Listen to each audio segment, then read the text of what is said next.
Here is the first chapter of Watch Us Rise by Renee Watson and Ellen Hagan. Chapter 1, Jasmine. I'm a month away from starting my junior year of high school, and I just found out my father only has 4 months to live. I don't really hear all of what Mom and Dad are saying, just the important words like cancer and out of remission and stage 4. Chelsea is the first person I call. We've been friends since elementary school. I know once I tell her, she'll tell Nadine and Isaac, which is good because I only want to say it once. I don't know what I'd do without Chelsea, Nadine, and Isaac. They are the kind of friends who make even the ordinary day fun, who scrape every dollar they can to chip in on a birthday gift. The kind of friends who know the magic of making Rice Krispie treats, the joy of curling up under blankets to watch back-to-back episodes of a favorite show with bowls of popcorn that we eat as fast as we can and make more. They are the kind of friends that show up at my house even though I told them not to make sure I'm okay. Here they are on my stoop, Chelsea saying, "I needed to see your face." Nadine hugs me. "We won't stay long unless you want us to. Whatever you need, we got you." Isaac doesn't say anything. He just looks at me, and I know he knows this feeling all too well. His mom died when we were in elementary school. I was too young to drop everything and rush over to his house back then, but I remember when he came back to school, his eyes empty of the light they usually carried. I remember when our teacher had us make Mother's Day cards to take home and how he left to go to the bathroom and never came back. After school, when I saw him in the hallway, his eyes were red. Isaac just sits on the top step of the stoop right next to me, and really, that's all I want. Just someone to be here. Yeah, he knows. We don't last long outside because it is too hot. Harlem's sun is blazing down on us, so we go inside and sit in the living room. Dad is on the sofa. I sit next to him. No one knows what to say or do when they see Dad. Dad cuts through the tension, acting like his normal self, just like today is just a regular sunny New York day. "The young artivists have arrived," he said. He calls us artivists because we're all growing into ourselves as artist and activist. Well, that's what he says. Chelsea is the poet, Nadine is the singer, and a pretty good DJ too. Isaac is the visual artist. I am the writer and actress. According to Dad, art is never just art, and since there is so much going on in the world, we should be using our art to say something, to do something. So when he asks, what have you all been up to this summer? And we answer in syncopation with shrugging shoulders, saying, "I don't know," he says, "You mean to tell me you all haven't created anything this summer?" He gives us all a disappointed look and says to Chelsea, "Not even one poem?" Before she can answer, Dad says, "And Isaac, I know you know better." He says this to Isaac because Isaac's grandparents were part of the Young Lords Party, a Puerto Rican civil rights group. They helped to start Palante, a newspaper in the South Bronx that told news of the Young Lords. "There is no way you get a pass for not doing anything meaningful this summer," Dad says. Isaac doesn't even try to talk himself out of it. Dad keeps fussing. "You all have had so much time to take advantage of the city and you haven't done anything? That is some kind of tragedy." He is smiling. Kind of. "There hasn't been much to do," Nadine says.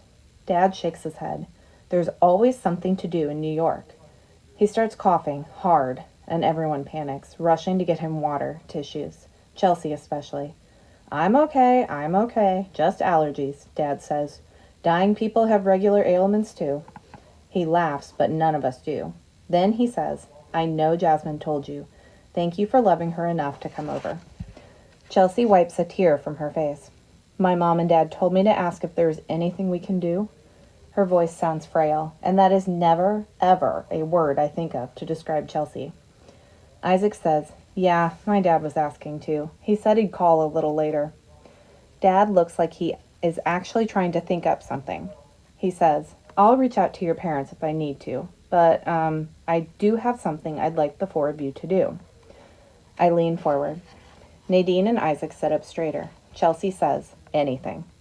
"Well, like I said, I think it's tragic that you all are wasting your summer away. I didn't grow up in New York," Dad says. "I wish I had this rich culture at my fingertips." "Dad, what does this have to do with us supporting you?" I ask. "Oh, I don't need the kind of support you think I need, sweetheart. I need you all to keep on working on you, your education, your life as artists." "Dad, just indulge me for a minute, okay?" I sit back, lean against the cushions. "Listen, I don't want your pity or worry," Dad says. I want each of you to be out there learning and growing and discovering. You all are such talented artists, and I mean that. Get out, go see the places that present poetry, visual art, and theater made by people of color.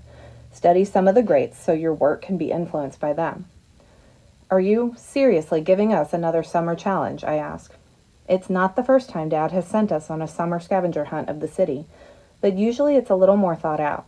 Like the time he sent us out with a map of Harlem and challenged us to find historical landmarks and spaces essential to the Harlem Renaissance. We had to take a photo in front of each place as proof. And then there was the time he challenged us to only go to movie theaters that showed independent films. We had to share our findings and write reviews. We're used to him sending us out with maps and a list of instructions, but I didn't expect this today. Let's call it the Brown Art Challenge, Dad says. We all just look at him, blank stares. I'm serious. You want to show how much you love and care about me? Keep living, he tells us. Go out and find some inspiration. Create some art in response to what you see. Chelsea is the first to agree, saying, "Where should we start?" And just like that, the four of us are sitting with Dad, plotting and planning. Bronx Museum, Studio Museum, El Museo del Barrio.